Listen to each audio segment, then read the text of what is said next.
La propuesta que yo le hacía, lo primero va a ser una justificación de por qué sacamos este tema y no cualquier otro. En segundo lugar, pues tratar de lo que es un marco histórico de lo que son las hermandades y cómo inciden en la doctrina social de la Iglesia. Después diría un poquito algunas pautas de lo que es la doctrina social de la Iglesia, y lo último, que yo creo que es lo más interesante para todos y de lo que después, si queréis, podemos hablar, es las conclusiones que yo puedo sacar en previsión de lo que pueda ser la relación entre el mundo cofrade y la doctrina social de la Iglesia. Sobre la justificación del tema, bueno, pues nosotros sabemos que el día 8 de mayo del 2025, bueno, pues salía elegido del cónclave el Papa León XIV. Las primeras palabras fueron muy bonitas y después empezaron a salir el motivo de por qué se había elegido el nombre de su pontificado. Y él lo sugirió de una forma muy natural. Dice, yo soy heredero de alguna manera de León XIII. Y León XIII es el padre de la doctrina social de la Iglesia. Dice, ¿por qué detrás del 13 viene el 14? Pero ¿por qué pongo yo la doctrina social de la Iglesia? Dice, porque estamos en un cambio, no en una época de cambio, sino en un cambio de época, y situaba la nueva situación en ese cambio que aparecía también a finales del siglo XIX, esa revolución tecnológica que supuso la industrialización y que ahora, con las nuevas tecnologías, con la inteligencia artificial y con tantos elementos que están ahora, yo creo que estamos llamados a vivir este cambio. Por eso he querido coger este nombre. Bueno, pues eso fue el 8 de mayo del 2025. El 13 de junio tenía yo anotado en mi agenda la visita de don Ramón Medel. Yo me imaginaba que es lo que quería, pero digo, bueno, hasta que no llegue, pues no le puedo decir nada. Entonces él me pedía una colaboración para vosotros. Y en el diálogo dijimos, bueno, ¿y de qué podemos hablar? Y a mí me parecía que era interesante seguir la estela de los días anteriores que se había producido esta entrevista con el Papa León. Bueno, pues, ¿por qué no adentrarnos en lo que la doctrina social de la Iglesia está planteando? Bueno, creo que puede ser interesante. Y después, el 4 de octubre de este año, pues hemos tenido la fortuna, el regalo de que el Papa León nos ha entregado una exhortación apostólica Dilexis Te sobre el amor a los pobres. Igual que Lumen Fidei es la encíclica que está escrita, digamos, a cuatro manos entre Joseph Ratzinger, Benedicto XVI y el Papa Francisco, bueno, pues ahora Dilexis Te, el Papa León, ha querido recoger lo que ya estaba planteado por el Papa Francisco como una continuación de Dilexis Nos, ¿no? Nos amó hasta el extremo, y ahora Dilexis Te, ¿no? Esta encíclica que nos habla del amor a los pobres, evocando ese pasaje del Apocalipsis. Bueno, pues este es el inicio, ¿no? ¿Por qué? Pues porque yo creo que hay vínculos ciertamente entre el mundo cofrade y la doctrina social de la Iglesia. Y si profundizamos en lo que ha sido la historia de las cofradías, de esto seguro que ustedes saben mucho más que yo, pero alguna noción tengo porque yo también soy cofrade, o sea que he sido hermano de mi pueblo, de unas pocas, y después de Sevilla, pues siendo párroco, pues no tienes más remedio que ser por lo menos las de tu parroquia. Entonces, ¿qué origen han tenido las hermandades? Bueno, pues como movimiento laical fundamentalmente, ¿no? Tienen en el inicio de la Edad Media, tienen el deseo de ser lugares donde se cultiva las relaciones interpersonales y sobre todo de alguna manera de defensa de los intereses de los gremios y de la vinculación a devociones que que son patronales de ese gremio. Entonces se van vinculando unas a otras, ¿no? Especialmente en Cádiz, que algo he leído, tuvieron mucho que ver la defensa de lo propio frente a la tensión británica del saqueo de 1596. Bueno, pues este punto no me parece menor. Nosotros procedemos de una tradición, y una tradición que luego, si acaso, lo subrayamos. Son movimientos laicales, y a las pruebas me remito, y después también que son lugares donde se producen los vínculos sociales, de defensas que no son simplemente religiosas, sino también de patrimonio, también de caridad, también de intereses comunes, de devociones comunes, de familias, de ayudas. Luego, esos vínculos que quizás nosotros damos casi por descontado, en otros lugares donde no existen las cofradías, se echan de menos, porque esos vínculos hacen una sociedad civil, una sociedad que se puede defender frente a reacciones. Y eso lo veremos a lo largo de la historia, como han sido lugares también de esa apropiación de los intereses comunes. Me parece que es muy interesante. En el debate intelectual ha habido tensiones en este sentido entre cómo defender lo propio y servir casi hasta el punto de difuminarnos en el público, ¿no? O un Estado que lo domine todo. Bueno, pues esa tensión sigue presente y está ahí siempre. Bueno, pues esa sería el marco original. Después la gran eclosión de las hermandades aparecen con la Contrarreforma. Bueno, pues porque tienen un punto, ¿no?, de vinculación, de defensa, como decíamos, de la cultura católica frente a la influencia que van a traer el anglicanismo y la reforma del libre pensamiento. De alguna manera, el vincularnos en una asociación que tenga una devoción hacia la Virgen María, hacia el culto eucarístico, hacia tener una orientación común, era muy importante frente al libre pensamiento y la interpretación de la palabra de Dios. Luego tenían muchos elementos comunes. También el barroco influye especialmente en una piedad sencilla, conmovedora, que destaque la emoción, la teatralidad visual, el impacto de la música, la vinculación con el arte, con el sentido de comunidad. Todo esto se produce en nuestras cofradías.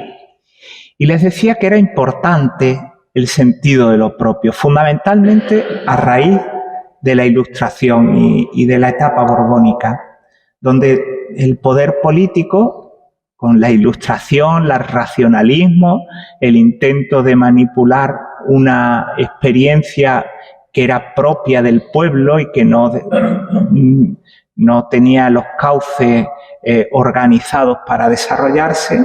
Bueno, pues eso, de alguna manera, el genio andaluz, en distintos lugares, va a tener la capacidad de adaptarse, de crecer también en esta época, pero adaptándose también a las circunstancias.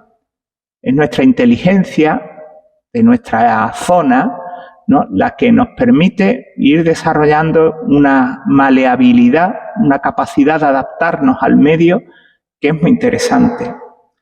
Y la época crítica para nosotros, por una parte, y por otra, también el papel de testigo frente a la desamortización que se van a producir en el siglo XIX. Bueno, pues de alguna manera el testigo frente a las grandes congregaciones religiosas que desaparecen porque no tienen sustento, bueno, pues los van a ir recogiendo las distintas hermandades. Luego, ¿qué podemos destacar de esta época, de este tiempo? Bueno, pues un valor de lo propio, una capacidad de ser incisivos en la sociedad, de defensa, de reacciones ante los abusos de poder. Bueno, tienen elementos muy importantes para la doctrina social de la Iglesia y que la Iglesia los ha defendido siempre. Pero ¿qué es esto de la doctrina social de la Iglesia?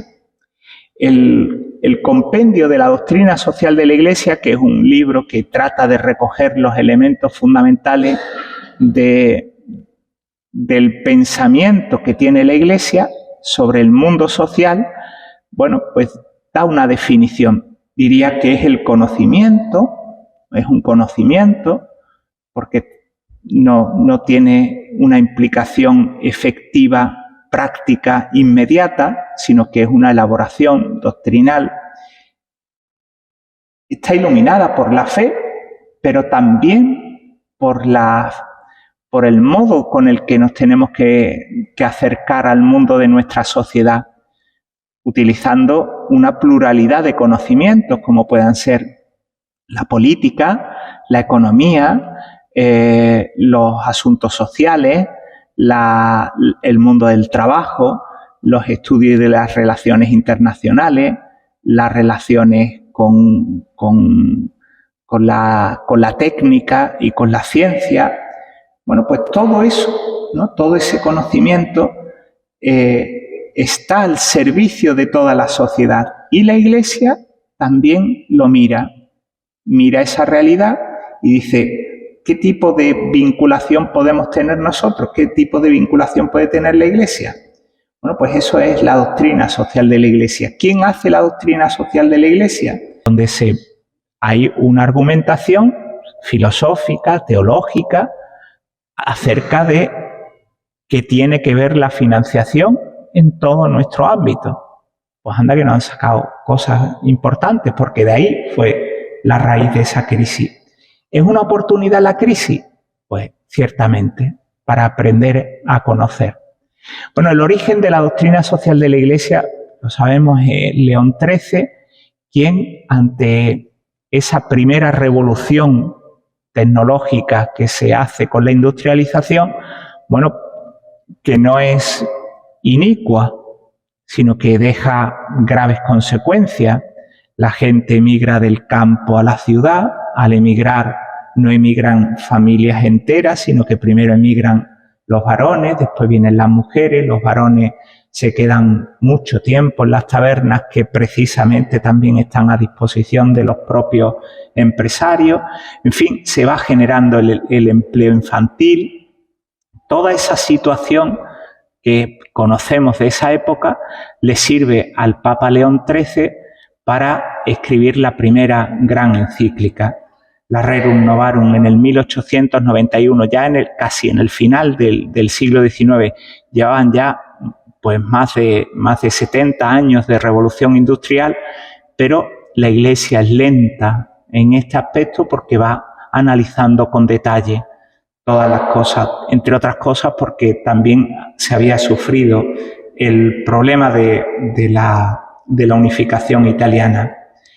Entre esas cosas, lo que le produce, aparecen a lo largo de ese desarrollo de la doctrina social de la Iglesia. Para León XIII va percibiendo ya cómo se va fraguando un mundo que ya está comenzando a dividirse en las dos grandes líneas de pensamiento. Por un lado, la liberal y por otro lado, la socialista comunista. Entonces, él va percibiendo que tanto una como otra generan descartes por un lado y por el otro. Bueno, en el fondo, ¿quién se preocupa por la persona tal y como es? Aparecían entonces, cuando la escribe León XIII, aparecen el acercamiento real a la circunstancia que está viviendo el obrero que necesita un salario no solamente para él, sino para su familia. Es un concepto que es muy interesante también en nuestra sociedad. Y en el desarrollo de la doctrina social de la Iglesia, bueno, pues aparece el gran monstruo de la guerra y el gran monstruo de los totalitarismos. Bueno, pues Pío XI va a escribir sobre esos totalitarismos las grandes cartas que va a escribir, especialmente contra el fascismo, contra el comunismo y contra el dominio nazi. Bueno, pues se van a ir planteando grandes problemas, ¿no? Hasta que llega un momento que es muy importante.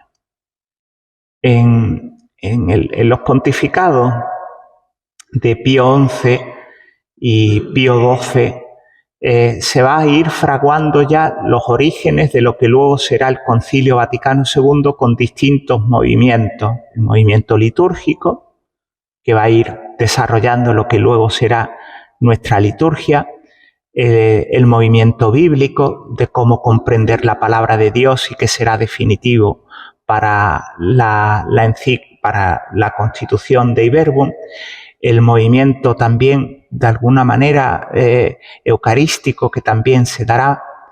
Y hay un autor que me parece que es clave en el desarrollo del Concilio Vaticano II porque hace un estudio muy interesante acerca de cuáles son los aspectos sociales que tiene el dogma católico.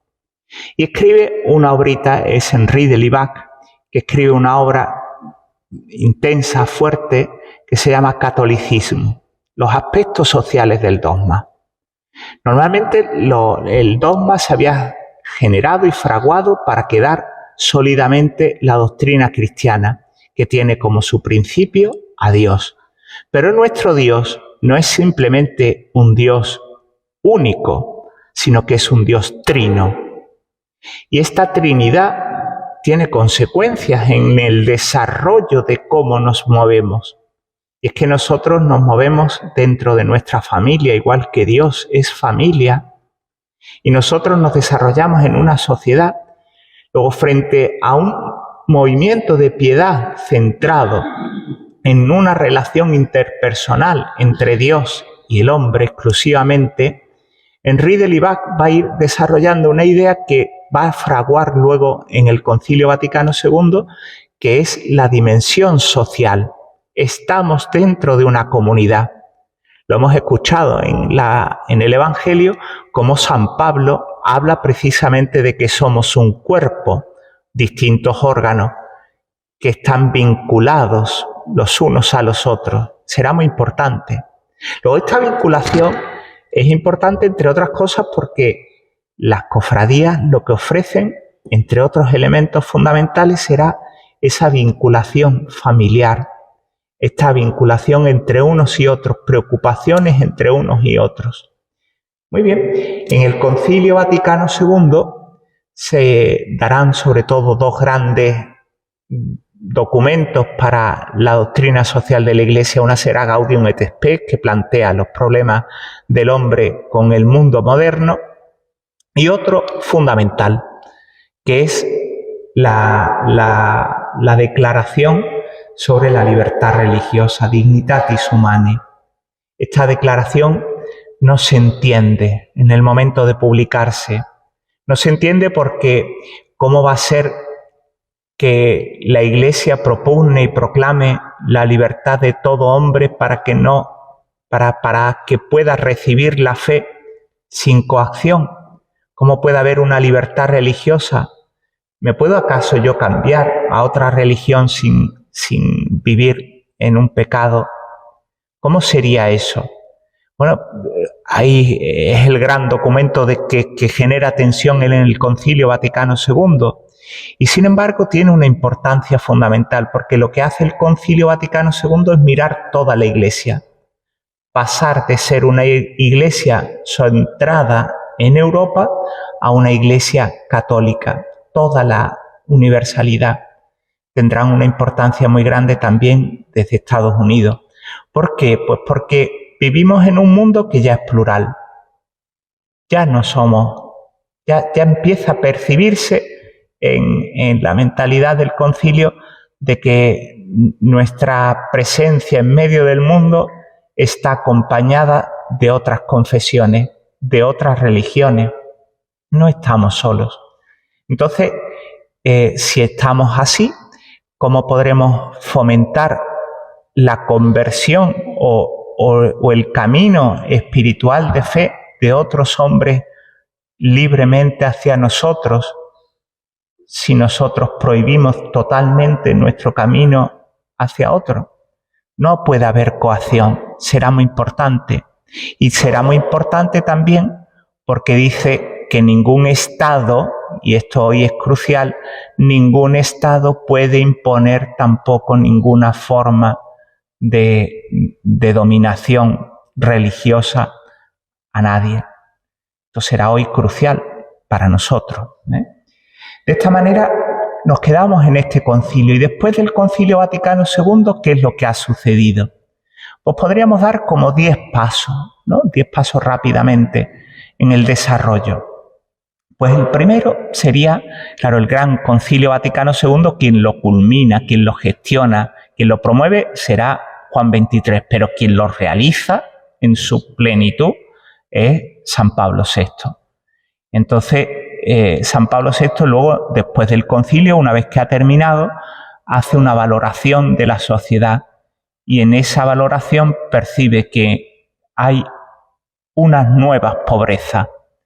No solamente hay unas diferencias abismales entre el primer mundo y el tercer mundo, ya va a empezar a hablarse del tercer mundo, sino también dentro de nuestro primer mundo ya empiezan a aparecer grandes diferencias entre unos y otros.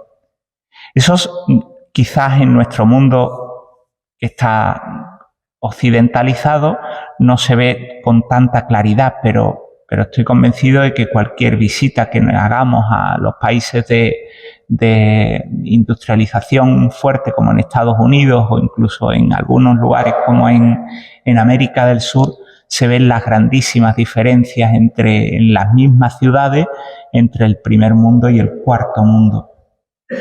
Y sobre todo hay un punto que es muy importante para Pablo VI, dice, las ideologías, ya sean liberales, ya sean socialistas, comunistas, en el fondo no atienden a la plenitud de la persona. La persona es mucho más, es mucho más.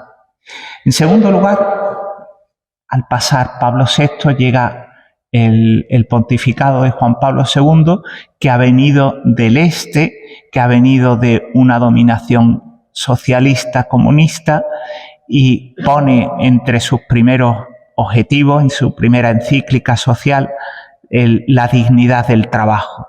También esto hoy es fundamental, luego lo subrayo.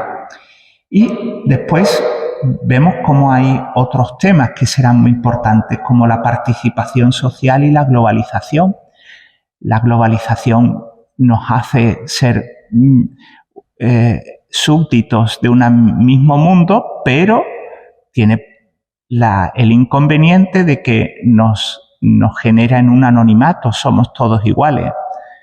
No hay como darse un paseo por una gran ciudad para ver que ya lo autóctono de alguna manera se ha difuminado. ¿Qué presencia podemos tener nosotros ahí? Pues será muy importante. Como les decía antes, Caritas in Veritate de Benedicto XVI habla de una oposición a un relativismo moral y sobre todo a una oposición a que todo esté vinculado al poder del dinero. Hay un valor social en la gratuidad. Esto será también muy importante para la vida de los cofrades, seguro que sí. Y después el pontificado del Papa Francisco nos ha dejado varios temas, ¿no? Como por ejemplo el compromiso, la crisis del compromiso comunitario, como dice en Evangelii Gaudium, o la dimensión social de la evangelización. ¿Por qué? Pues porque el encuentro con los pobres a nosotros nos transforma. También podremos decir esto, pues la reciente visita de la Esperanza de Triana a los barrios más pobres de Sevilla. El otro día hablando con la Junta de Gobierno de la Hermandad de la Esperanza de Triana, decían, pero es que para nosotros nos ha venido muy bien, nosotros pensábamos que evangelizaríamos aquello y los primeros que hemos salido evangelizados hemos sido nosotros. Después mostraba también la importancia de las desigualdades, ¿no? Estas desigualdades generan violencia, las estructuras de pecado, el problema ecológico que aparece también en nuestro ámbito y el individualismo, la ideología del dinero. Bueno, con esto nos quedaríamos hasta las puertas de ese 8 de mayo en el que el Papa León es nombrado. Y el 4 de octubre, hace apenas un mes, bueno, un mes justo, pues nosotros hemos recibido la propuesta ya con el nombre de León, ¿no? Dile existe, como su desarrollo humano es en pobreza hasta el punto de morir pobremente, no tener ni tan siquiera una tumba donde descansar. Y después hace un recorrido. Ese recorrido me parece precioso porque no es nada ideológico. Ha querido escoger las grandes figuras de la tradición de la Iglesia en su cercanía a los pobres, desde los santos padres, San Juan Crisóstomo y San Agustín, ¿no?, a las grandes reformas de la Iglesia. Habla de la reforma educativa, de los grandes santos educadores, o las grandes compañías como pudieron ser la de los franciscanos o la de los dominicos, que vivieron también en una opción por poner delante de todos cómo la atención a los pobres generaba una nueva cultura, o las nuevas culturas de los pobres. Bueno, todos tenemos en la memoria a Santa Teresa de Calcuta, ¿no? Y en nuestra cercanía, bueno, pues tenemos a Santa Ángela y a tantos como nosotros.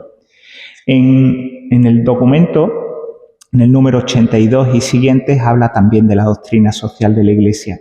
Y finalmente, bueno, pues hace como una relectura de esa parábola preciosa para nosotros, que es la del buen samaritano, con una provocación. Nos provoca personalmente. ¿Qué papel quieres jugar tú en esa parábola? ¿Tú qué quieres ser? Tenemos el sacerdote que pasa delante de aquel que han sido apaleados, está el levita o está ese buen samaritano. ¿Qué papel queremos coger? Hay veces que nosotros pasamos con indiferencia ante los pobres que nos encontramos. Ahí yo creo que nos podemos tocar todos, ¿no? ¿Por qué? Porque habla del problema de la indiferencia. O bien de una sociedad que busca su desarrollo, ¿no?, a espaldas del mundo del dolor. Bueno, son problemas que nos aparecen. Otro que dice que la riqueza nos vuelve ciegos, hasta el punto de pensar que la felicidad se alcanza prescindiendo de los demás. Dice, ¿y por qué nos tenemos que centrar en los pobres? Dice, bueno, pues quizás porque los pobres revelan nuestra verdadera naturaleza. Y esto también es muy interesante porque ¿quién no es pobre? Cuando pasamos de nuestra capacidad biológica de ser autónomos a necesitar a los demás, nos convertimos también en pobres. Necesitamos de los otros, necesitamos del cariño, necesitamos de los cuidados, necesitamos... Todas estas cosas son muy importantes. Por eso el Papa León habla de que la Iglesia Católica no puede limitarse al ámbito de lo privado. Como si no tuviéramos que preocuparnos de los problemas de la sociedad civil. Y aquí lanza un reto a todos los católicos, también a las cofradías. Y finalmente habla de la limosna, ¿no? La limosna tiene, dice el Papa, es verdad que tendremos que intentar promover la vida de los que están a nuestro alrededor y de los pobres, ¿no? Darle la caña antes de que darle el pescado directamente. Dice, pero la limosna, la entrega de la limosna, esto es precioso, me parece, ¿no? Porque supone un encuentro. Dar una limosna, te encuentras con la mirada del pobre. Y hay una necesidades se encuentran. Eso no excluye que tengamos que buscar la justicia. Bueno, pues este sería un recorrido brevísimo, ¿no?, sobre lo que sería la doctrina social de la Iglesia. Hemos subrayado los distintos temas. Entonces ahora vendría la conclusión, que este es el meollo del tema, ¿no? ¿Cuál es la fusión que podemos tener entre el mundo de las cofradías y la doctrina social de la Iglesia? O sea, yo creo que históricamente ustedes, nosotros, hemos jugado un papel relevante, muy relevante. Hoy, de las crisis fuertes que tiene nuestro mundo, precisamente es el individualismo. Y las cofradías, precisamente por naturaleza, son lugares de comunión, aunque sea para despellejarnos los unos a los otros. Pero te encuentras con otro. No estás refugiado. El individualismo es atroz, porque te aísla y todos ustedes tienen muchos elementos para estar preocupados. Seguramente que lo viven dentro de su casa. Cuando ustedes lleguen a su casa esta noche, probablemente estará la televisión encendida y se encontrarán a sus hijos, cada uno, viendo su propia pantalla. De manera que no hay una sola pantalla, sino que hay muchas pantallas dentro de su casa. Y cada uno ve la suya. No hay ni tan siquiera un elemento de comunión. Cuando hay un cabildo, pueden hablar mucho, pero hay una mesa y nos vemos todos. Algunos ya hasta con el WhatsApp, no hay ni tan solo una conversación, pero es que esto no es ninguna tontería. Tenemos elementos y lugares donde poder experimentar la comunión. Esto es muy importante. En otros lugares no se da. Y a lo sumo existen las asociaciones civiles. Pero esas asociaciones civiles, debido a la polarización que también nos afecta a nosotros, bueno, pues de alguna manera están marcadas más por la ideología que por un deseo de encontrarnos. Las hermandades tienen una vinculación familiar.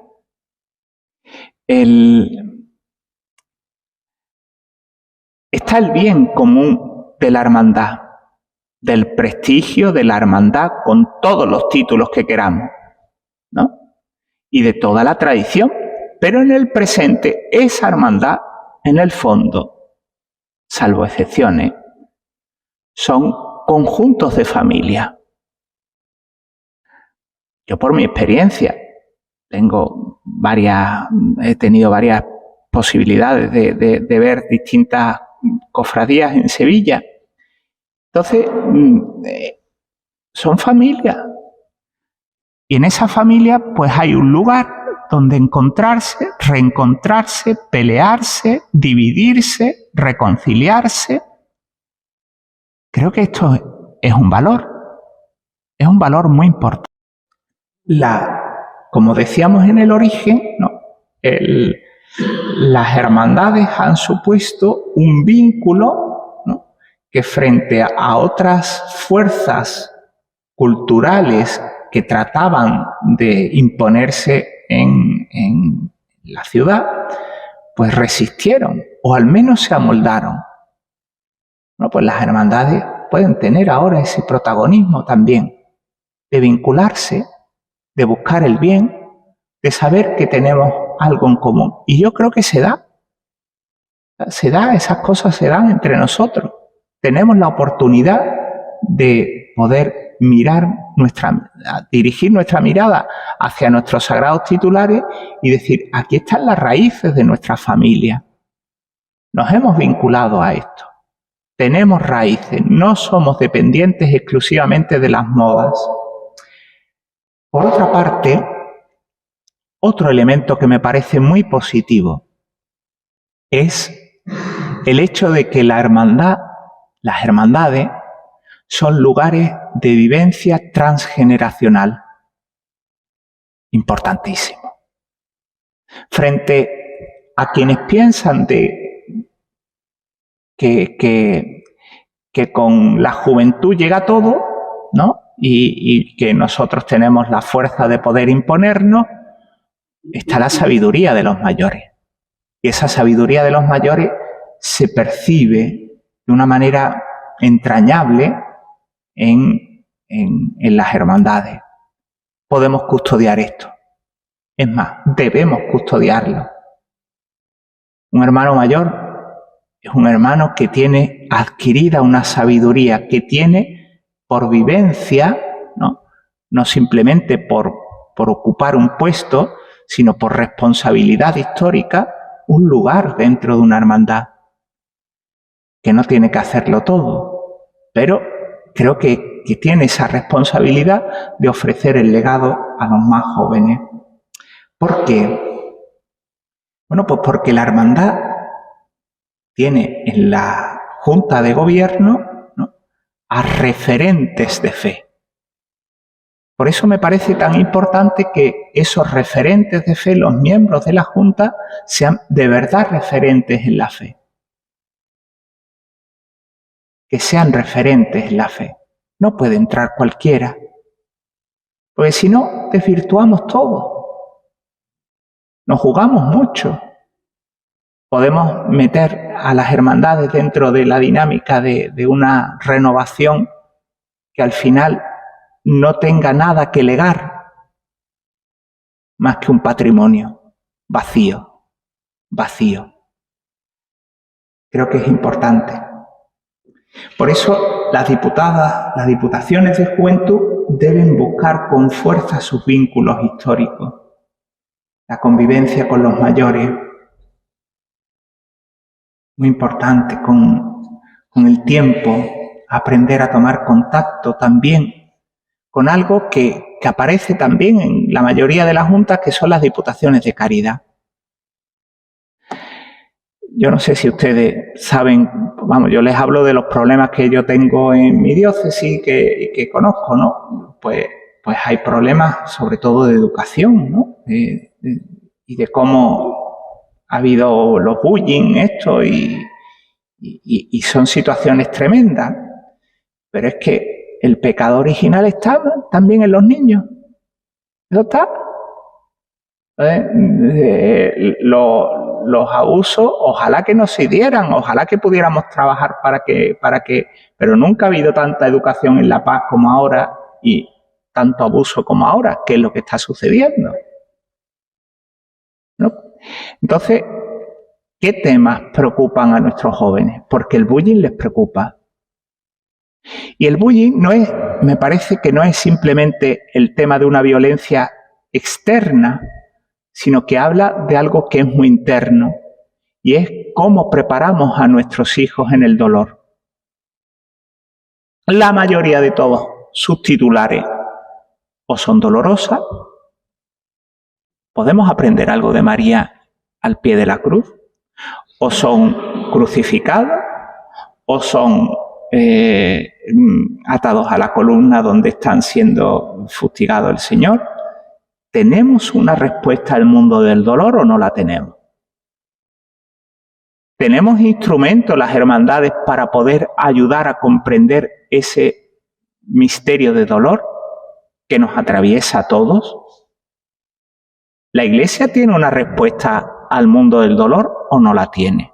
¿La vivimos o la vivimos simplemente como una guinda? Yo creo que es interesante.